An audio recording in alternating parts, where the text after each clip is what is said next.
guys, we're here today with Dennis Miller, founder and chairman of DCM Associates. I've known Dennis for about a decade now. He's had a pretty storied career, an awesome upbringing, author of many books. And today I thought it'd be cool to have him on and talk about how not only has he been a CEO of a major corporation, but an entrepreneur as well. So welcome, Dennis. Nick, I'm happy to be here. It's great. Yeah, definitely.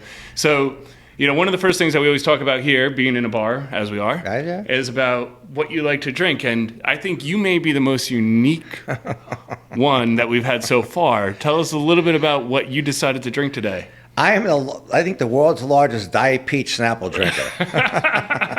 I joke about it, but I probably drink about easily 10 or 12 bottles a day. That's amazing. Yeah, it's been around about 5 or 6 years. I don't know why. It just tastes great.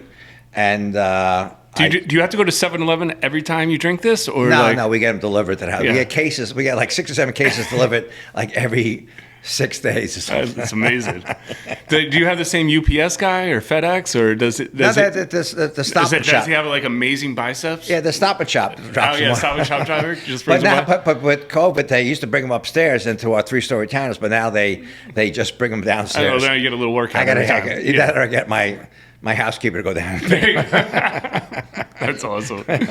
So how many did you say you drink per day?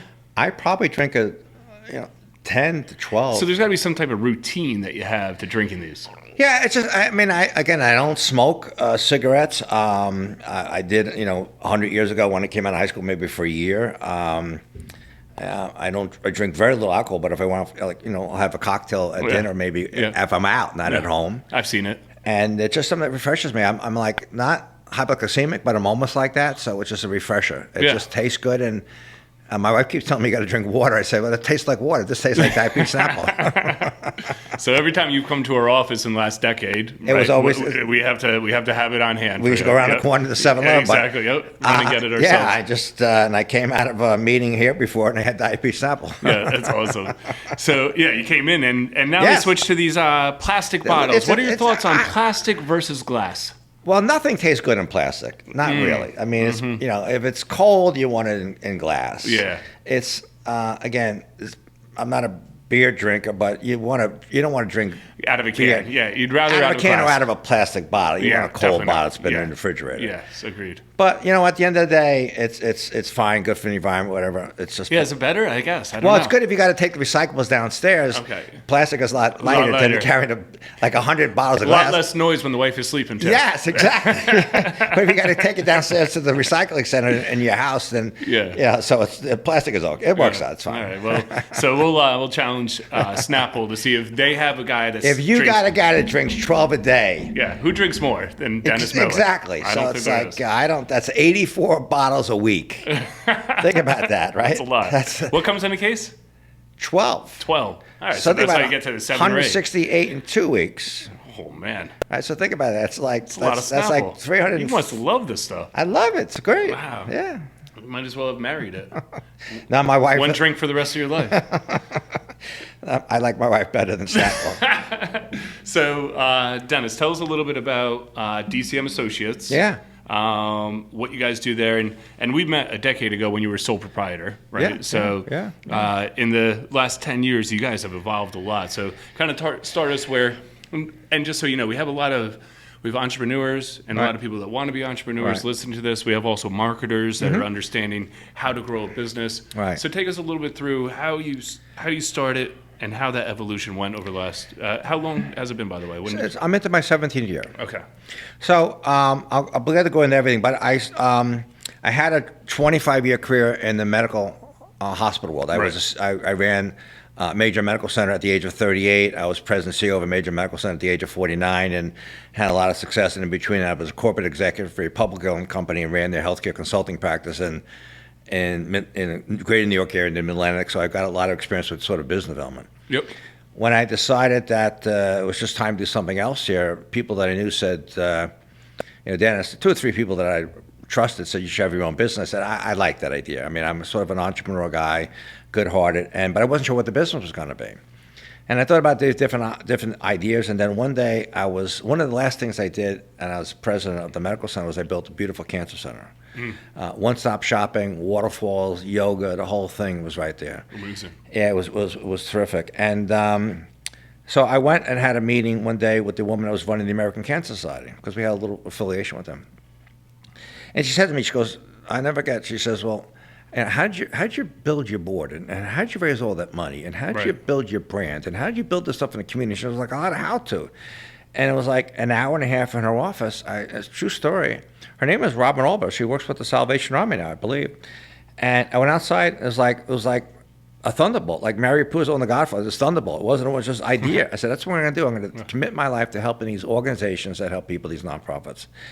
And it began in like January of 2005. Wow. And it started with myself, and then Michelle Hickey joined me about 6 months later, and she's been with me ever since. And it just evolved. Now we have a team of 10 of us professional. We have 3 national regional offices, and we do work nationally now, which is amazing. Yeah, it is amazing. And I never wrote anything. I never written a book. I don't think I've even wrote an article through my career. I don't think I did. Until now. Until the past decade or two. Yeah. Yeah, and so I always tell people, if Mrs. Fritz, my 7th grade English teacher, knew I wrote 2 sentences together, she'd have a heart attack.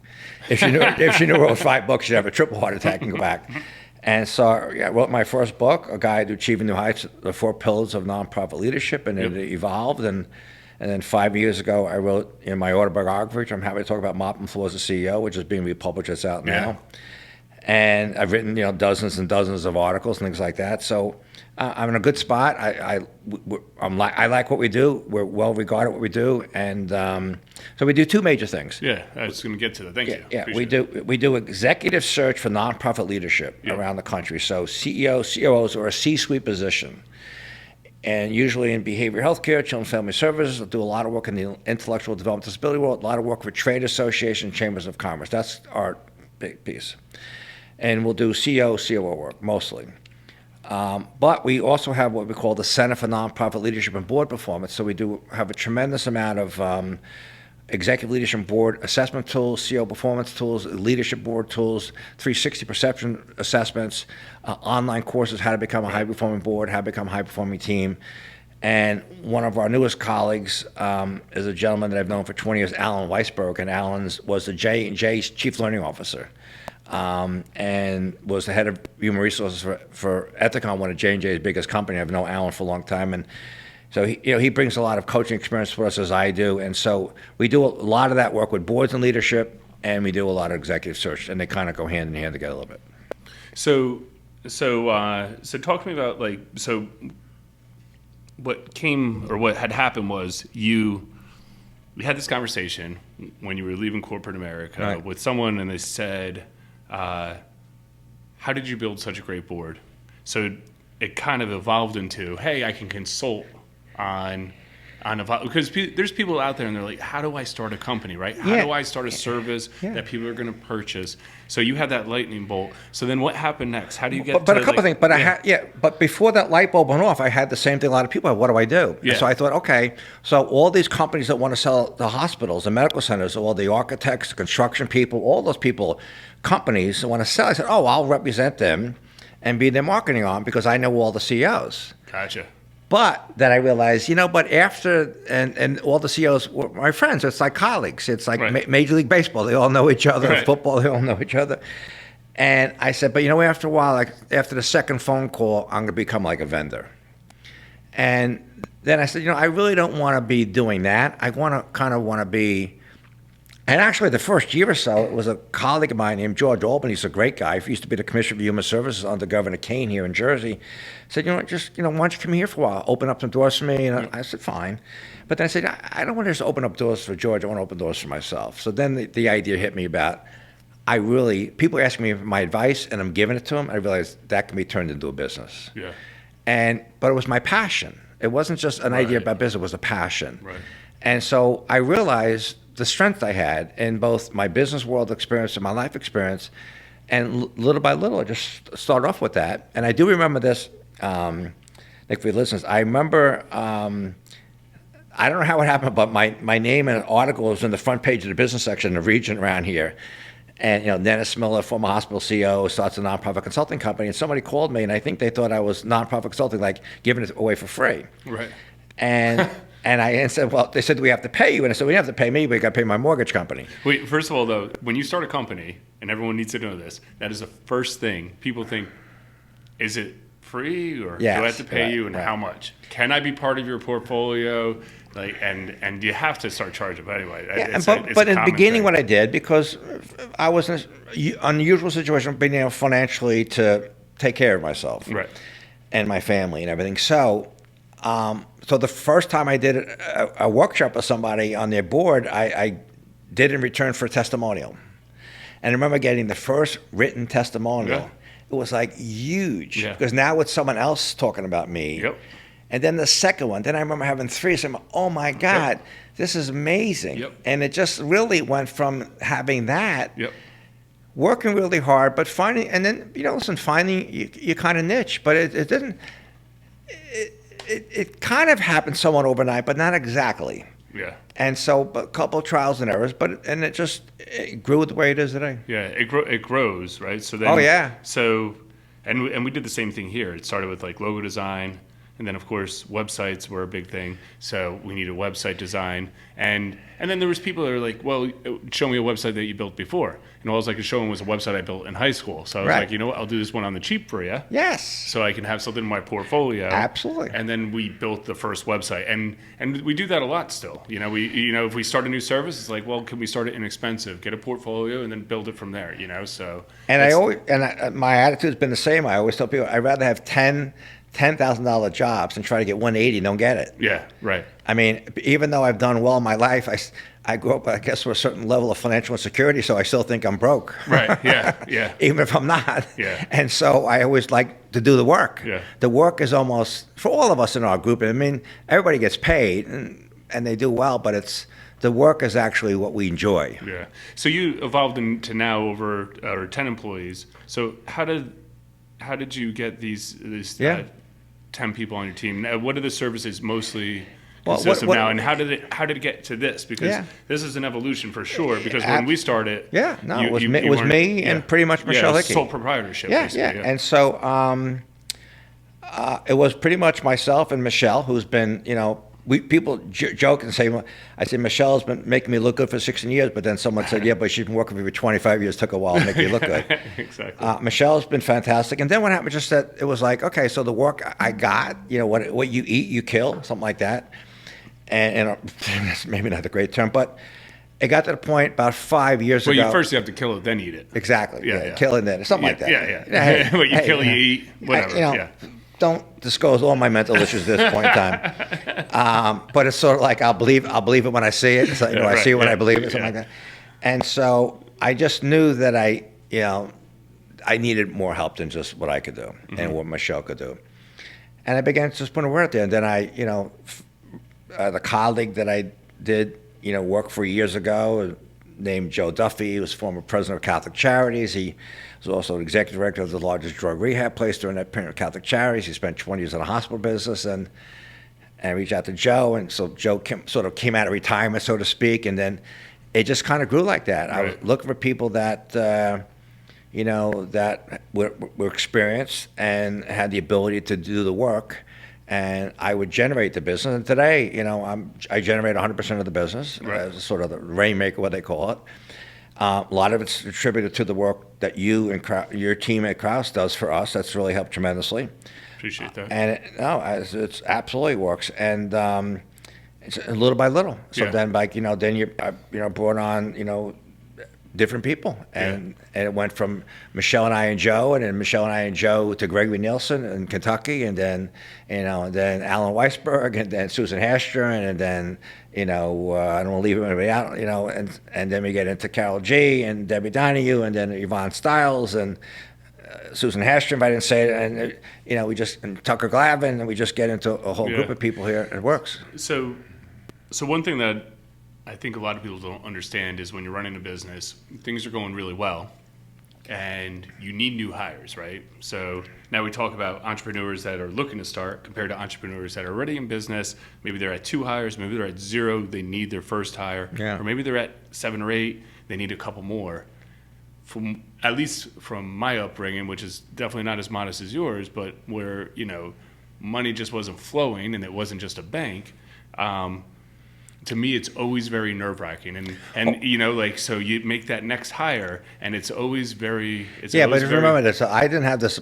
Well, I had a very. We'll talk about my upbringing in a second here, but everybody that's on my team is technically not an employee. So they're all commission based. It's not commission. Everybody's technically an independent contractor. Yeah. And we have arrangements how people get paid per job they work, and it works out very well. And that's amazing. Because I have other recruiters that out there, and they don't. I don't think they are as successful as you. And very quickly you've been growing. It's interesting. I mean, you have a great reputation, which has to be part of it. No, but I thought about this, Nick, the other day, really, which is this here. I mean, we've gone through this horrible time in the world and with COVID-19 and everything else, and people virtual. But I really turned my company virtually in 2009. Right. Which was way ahead of time. So how did that happen? So when I started my company, I remember 2 or 3 people, particularly one of my former board members, and he owned an executive search firm, said to me, Dennis, if you work from your home, you'll feel you never got away from it. His name is Tom Foley, great guy. And so immediately I went to Main Street here in Morristown, New Jersey, and got a corporate office upstairs on the building. And it was fine. But I look back, I think maybe 2 clients came to me. I went out to everybody. I was out there, and I had an office in my house, but I didn't think about it. I just had an office in my house. And then a college president called me up that I knew for many years and said, Dennis, I could really use your help here on the business school, the nonprofit institute I want to create and all that stuff. So I said, yeah. But I said, Jerry, I can't, because I'm tied up, with my business. He said, but I'll make it worth your while. So he paid me an X amount of sum of money to come to the college. And I said, well, that's fine. It's like a new client. Right. And then as I started realizing, well, I got the office at the college, I got an office in my house. Why am I spending all this money for the office on Madison Avenue? Right. And so I said, we don't need that.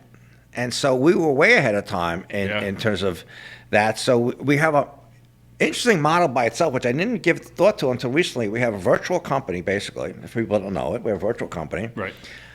In the beginning, I had no plans and did not want to be a national company and responsible for payroll and all the things that you would worry about at the time. And it just evolved from a point that, we got national clients and we got 3 regional offices now, Los Angeles, Kentucky, and up here in the New York, Jersey metropolitan area. And it just evolved itself, but there's no home office. What it did was allowed me to create my pricing at a point that I didn't have to add tons of overhead. Right. And so I could get a client because I could outprice you. I didn't have to worry about the corporate office here. Right. I mean, my overhead is pretty much me and the a little bit of insurance, but it's the marketing, business development. Right. Yeah. And then we evolved. So one of the things that's helped us is that we are what I call strategic partnerships, which are technically sponsorships with the major organizations. So we are a major involvement with something called Anchor, which is the trade association for all the providers of 1,300 providers of intellectual development disability. Yep. We are a strategic partner with the National Council for Mental Wellbeing, which used to be Behavioral Healthcare, and their organizations. The Association for Chamber of Commerce Executives, the Organization for the Alliance for Children's Services. So we have a lot of those relationships, but I've been out for a long time, and I've been out there. I speak at them. I've written for them. I work with them and all. It just worked over time to build the reputation that, deliver on your promise. Yeah, I mean, I think that's one of the. I actually was talking with a young employee.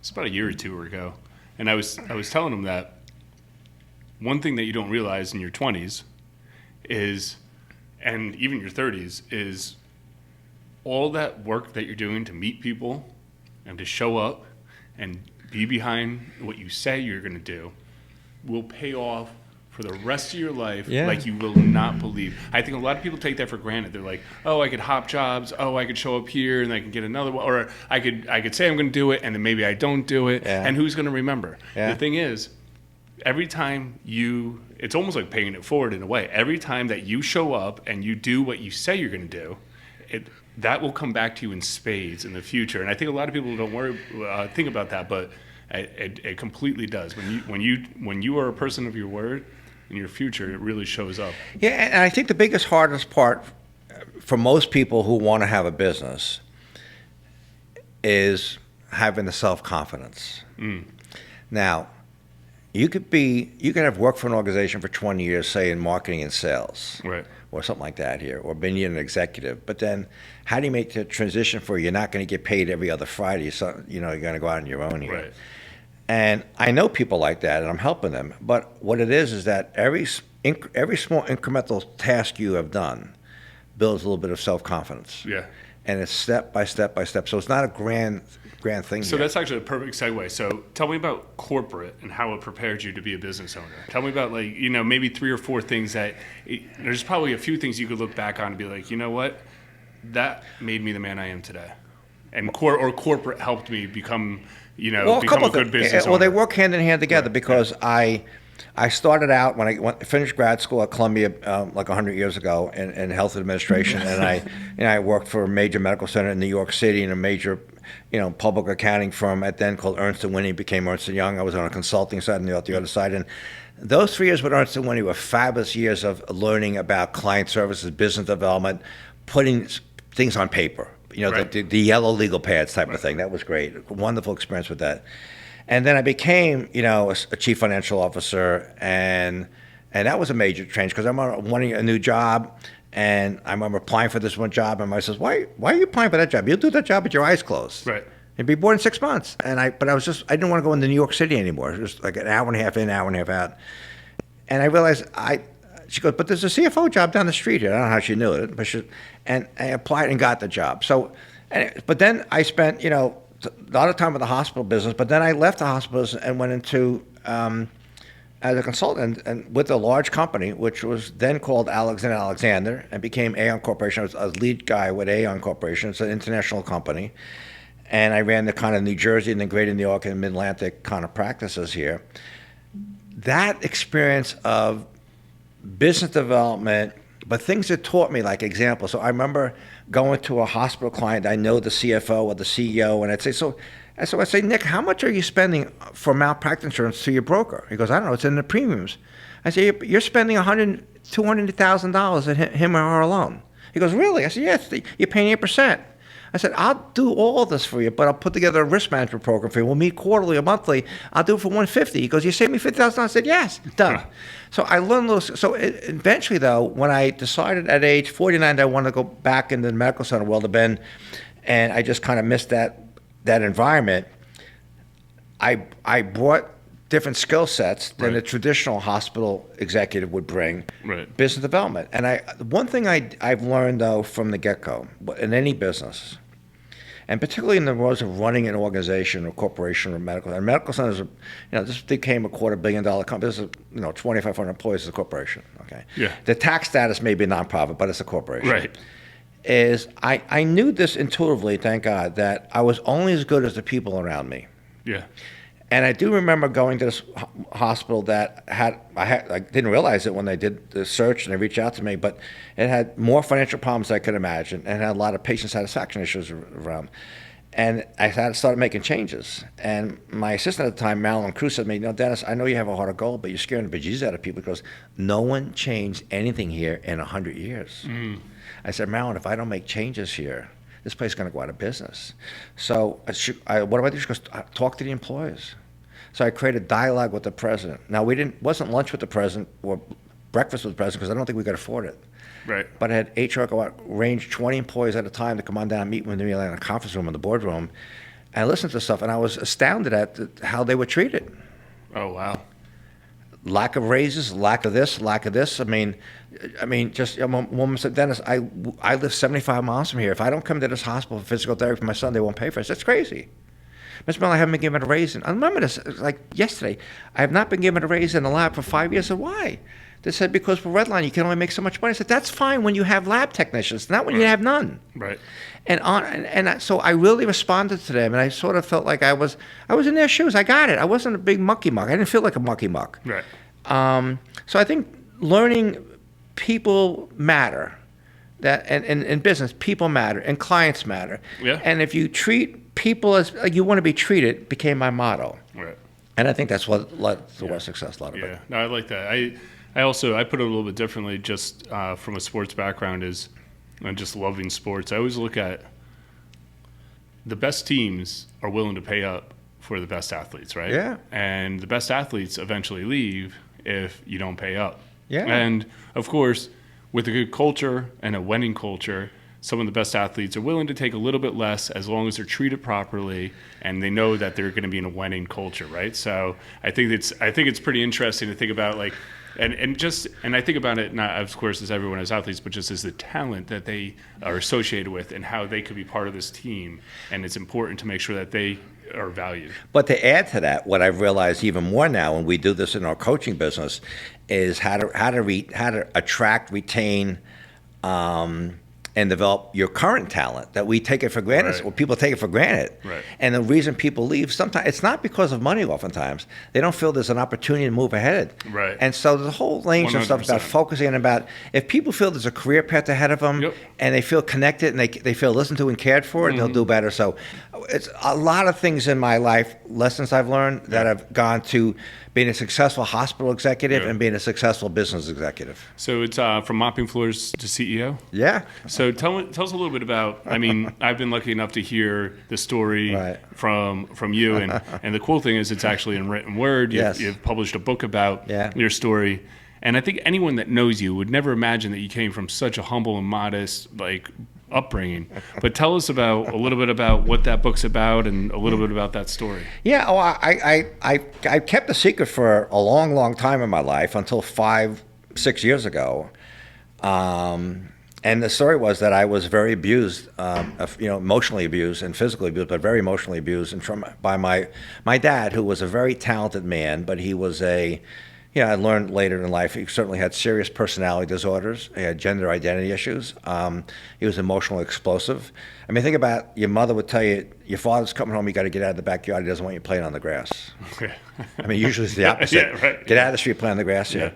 And so my mother was a good person, but she was an abused woman, emotionally and distraught, and became clinically depressed and withdrawn. So I really kind of grew up without any kind of emotional connection to anybody, kind of alone. Yeah. I mean, I had two, brothers who I love and a sister who I love, but though I didn't know that and my life was different than anybody else's. I do remember, maybe when I was 12, people say I'm going on vacation with my parents. I used to say, I feel bad. Why? I said, Joey's going on vacation with his parents. I literally thought that you went on vacation with your parents, you got beat. Oh wow. I couldn't comprehend. Jeez. I didn't know that you could actually have fun with your parents. I didn't know, think about it. Yeah. All right, so I had certainly some behavioral problems in grammar school, fights, things like that.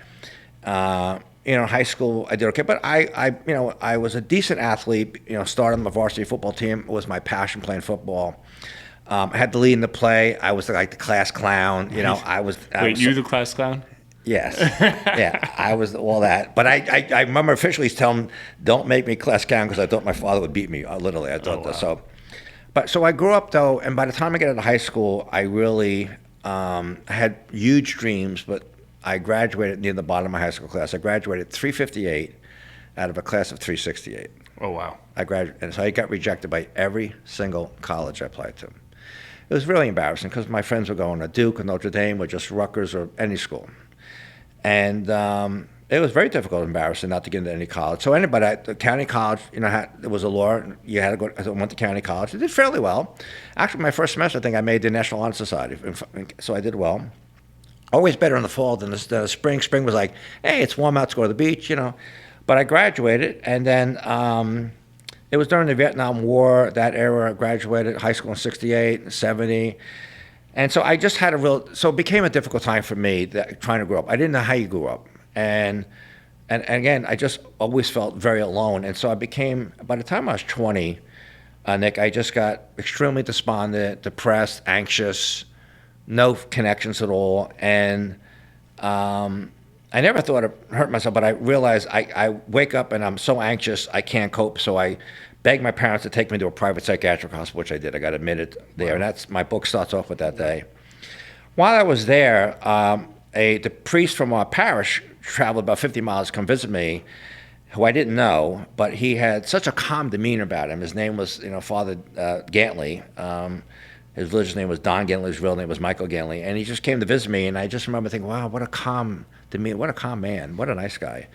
So he gave me, Dennis, if you want to stop by and see me. I said, oh, yeah, Father. Like, chances were like zilch, I'm going to go see your father, right? Right.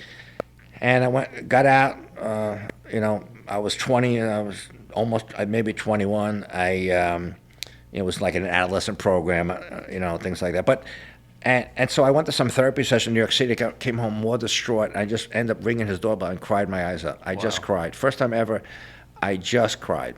And I just cried. Like I couldn't take it anymore to keep it to myself. For 6 weeks back in that around that time, I used to just ring his doorbell or throw pebbles out the window at night to say, Father, you're available. How am I going to get through this? He helped me get into a day hospital program. Then it was called the Raritan Bay Mental Center. It was like a program. Now they call them IOPs, intensive outpatient. But it was you went Monday through Friday, like 9 to 3 or whatever, and group session stuff. And I just had a major impact on my life. First time I felt I got structure. Now I got a place to go. I had no place to go. I got structure, I got support. I began to like myself. And really what's amazing, I developed this voracious appetite to read and to learn. So this is pre-Kindle, pre-online, pre-websites. There was no cross-marketing when I was a little kid or a young man. And so I would devour 5 or 6 books at a time at the library and read all these philosophies and great men and women of history and everything. And so I really began to feel, hey, I can have a better life than I have. But I wasn't sure how to get that. And I struggled with it. I certainly struggled for a couple of years. I mean, I tried to start a little business like, helping clean up backyards and help paint homes. And, I power washed with a company and different things like that. And then I used to keep a journal every day. And I used to write in a journal. And I think, well, maybe someday I'll be a writer. That's what I thought, but no way. And then one day I was 24 years old, and my father just threw me out of the house. He said, get out of here. Basically, whatever. He was in a bad mood one day, and I found myself on the street. No place to go. And so I called a friend, stayed at his house one night. I don't know how I knew this, but I called the YMCA in the town and got a room in the YMCA. And believe it or not, most people think, I feel bad for him. I was actually relieved. I felt I actually got a place to stay. I got out of the house. Even though it was hard for me to be there, I chose what was comfortable versus chose the risk of being alone. So I'll go through this quickly here. So, then I got a room in a boarding house, and I answered an ad in a paper for a houseman at the Ramada Inn in Edison. And I remember thinking to myself, oh, that's the guy with the big gold on the top of my jacket. I'm taking luggage Jackie Gleason and the raccoon jacket, and I'm gonna be. And the guy says, can you use a mop? Do you know how to use a mop? You vacuum, and he goes, the job is to clean the lobby in the morning, clean the bathrooms, and deliver the linen to the maid. And I took the job, and I did it for a year.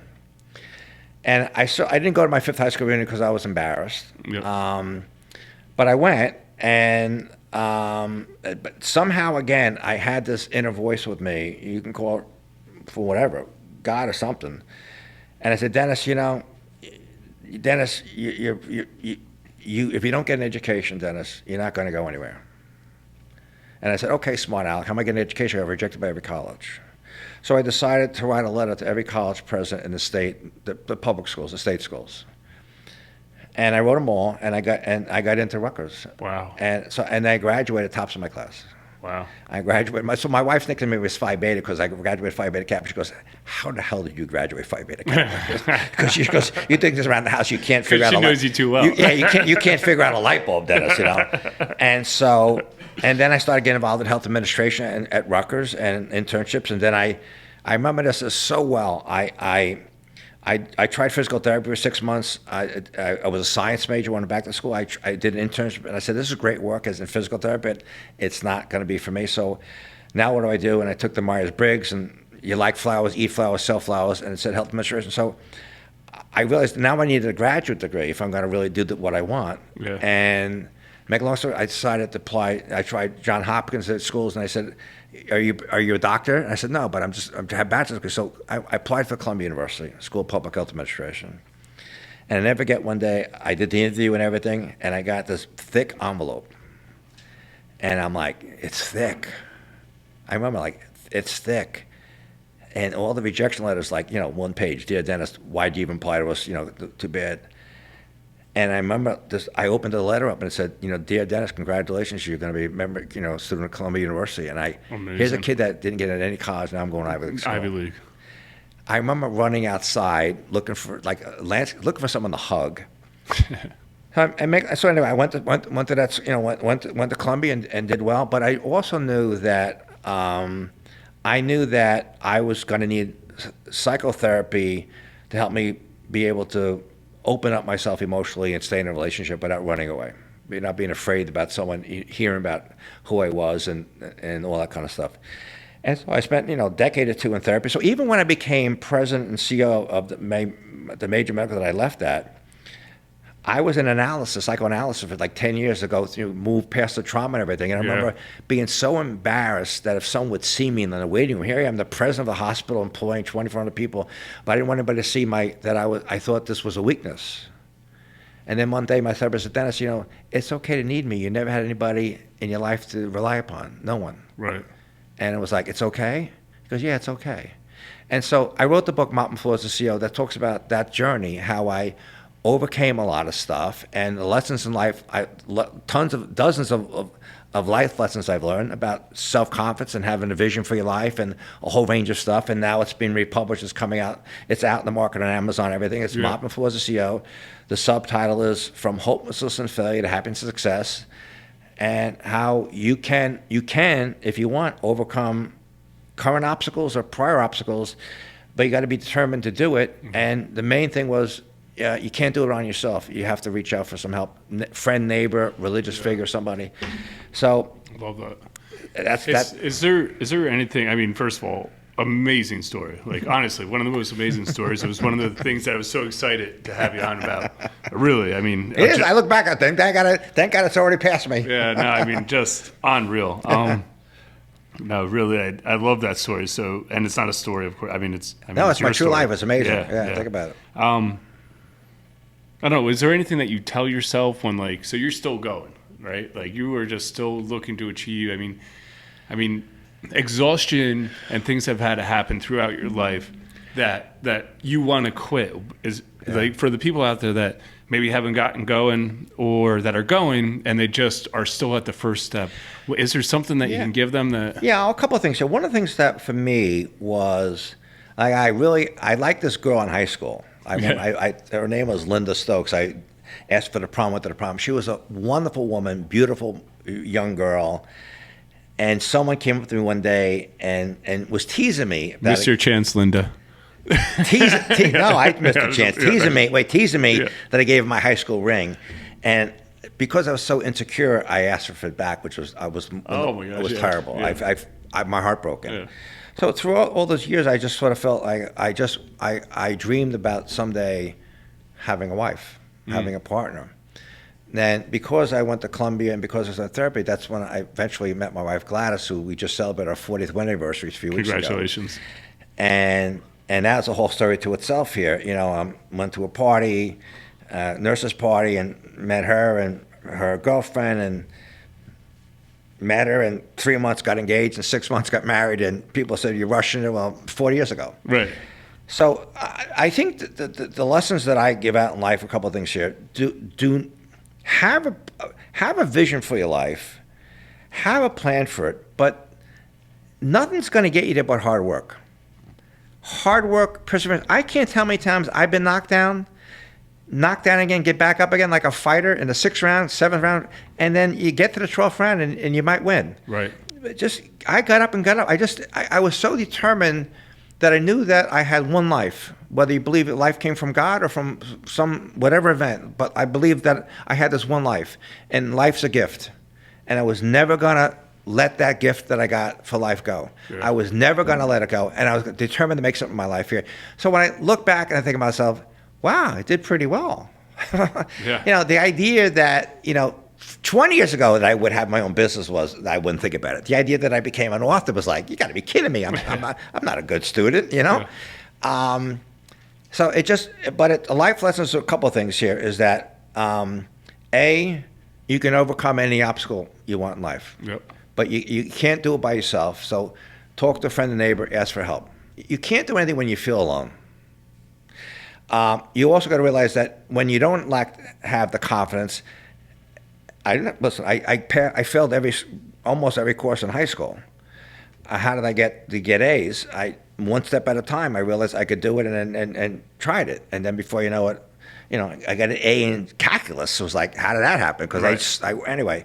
So I think it's like little steps of confidence. I think having a plan, working, trying things, talking to people, keep giving it a shot here. But I think that and try to surround yourself with some positive people. Get rid of the negative people. You don't need them. They don't need you. I was going to say that. What was it like? So when I started my company, I had people that laughed at me. I had people a year in, 2 years in, people very, very close to me, tell me that I wouldn't be able to do it, and I called them the naysayers. How did they affect you? Did they affect you at all? I mean, they come up for everyone in their lives. I was so determined to be successful that I didn't care what anybody thought. Yeah. I heard all that. Oh, Mel, was a businessman. He ran a hospital. He did a good job. But come on, he's a hospital CEO. What's he going to do with business? And there's a lot of, no disrespect to my colleagues out there, a lot of hospital CEO guys that couldn't make a transition when they got merged out or bought out to doing business here. I just was so determined. I think this book could have been called Determination. Yeah. But here's what I say. But you have to feel inside hope. You've got to feel you can do it. But you got to find out step by step if you can do it. So there's no sense trying to start a company if you have no knowledge about the company. Yeah. But if you know the stuff, listen, I think about, here's an example. I've done a lot of work with Make-A-Wish. Yeah. Okay. Yep. And I tell people, how Make-A-Wish, everybody knows Make-A-Wish in America. Everybody, right? I said, how Make-A-Wish got started? They go, no. I said, well, in 1980, I think it was a 11-year-old kid named Chris. He had leukemia. He was dying. His mother knew he was dying. The kid dreamed of being a police officer. His mother got to see one of the public safety officers in Arizona where they lived and got him a uniform. He used to drive him in his car in between chemotherapy sessions. They put on a helicopter. They got him a Smokey the Bear hat. Seriously. Right. He was, I think, the only ever unofficial or, sort of like mascot for the Arizona Public Safety. When he died, and they went to the wake in Illinois where the family is from, on the way back, the mother and the police officer, public safety officer, that Frank Sienkiewicz, who founded it, said we should make sure every kid who's going to die have a wish come true. Now it's not just life threatening. It's not terminal, it's life threatening. Right. But they raised money for another kid, and before you know it, a little bit of public television exposure. So think about organizations. Look at Susan G. Komen for the cure. Right. Breast cancer. It's not because Susan G. Komen was mistreated, misdiagnosed 4 times by the doctor. So her sister said, and she said before, her sister said, don't let this happen to another woman. So think about what people can do. Yeah. Look at the success of your company and all the wonderful people here in your studios. It's just fabulous. So you can do it, but you got to believe and have a determination you're going to do it. And don't listen to naysayers. Tell them to get out of your way. Just stop. Yeah. And just keep at it. Keep going. And the little rewards, little things, little pats on the back, the little testimonial. Yeah. The first client that's going to say yes. Yeah. It's tough even at my age, in my stage, when I get a client that says, thank you for coming and making a presentation. I'm like, what, are you kidding me? Yeah. But then you get the ones, we're pleased to let you know we're hiring you. It's like, it's wonderful. I hear you. I love that. I just want to, one thing I want to echo is get the naysayers out of your life. Just remove them, keep them at arm's distance. Sometimes they're too close to completely remove, but, some people say that removing was best. For me, it's keeping them at arm's distance, but it's always believing in yourself. I really think is one of the biggest things. It is the equivalency of having, sort of your drunk uncle at Thanksgiving. You can stop inviting, but just be prepared yourself when he comes, that you're emotionally prepared that he's going to be a jerk. And I don't have one, but I'm just. Well, listen, no, and I think that another way to think about it too is that no matter what stage of your life you're at, there's going to be someone that's looking to take away from your rewards, your awards, your accomplishments, and they're going to try to bring you back down to them. And it could be when you're first starting. It could be when you've seen success. It could be after you've seen success, and you just got to keep moving on. Hey, listen, I look back in the business and I went, I've got two people I know of that I've helped out. Well, I helped a lot of people in their careers. Yeah. I helped a lot of people in their careers. The first person I hired back in 1984 became, he himself became a president of a medical center. But I gave a lot of people shots. And like my best friend is David Flood. Dave Flood is the best chief development officer in the United States, bar none. I saw David's talent. I promoted him to be the president of our foundation of medical center. When I left, he went to another hospital, very successful health systems, and now he's the president's chief development officer for Intermountain Healthcare in Utah. Massive system here. He's done very well. But I've hired a number of people that at whatever reason, jealousy, whatever else, that have stabbed me in the back. And so those people that are out there, man, I look at today. I mean, how could someone do the things they do in public life? And with that being said, and to bring it back to the positive where you were at before, which is you got to surround yourself with people that are going to help you, and they're out there, and they will help you. Yeah. And you got to keep looking for them, and you got to get rid of the people that aren't helping you, because there's plenty of people that are willing to nudge you along the way. Yeah, surround yourself with good people, but you gotta, you have to start a company, to start anything, start a company, start a family, starting a business, starting a nonprofit organization. You gotta have a plan and determination that's not happening overnight, and you got to stick with it. Yep, that's it. Dennis, amazing having you on. I knew hearing that story would be great, and I can't wait for other people to hear it. I can't wait for people to purchase your book. And read it. Listen, it's on Amazon now. Soft cover, hardcover. Yeah. Honestly, that great story. Moppin with the pod. Moppin Floor is the CEO. It's a true story. Anybody wants to make a film out of it, we'll find someone to be the actor. There you go. Thank you, Dennis. Appreciate it. Thank you, Nick. We're glad to be here. Thanks to you very much.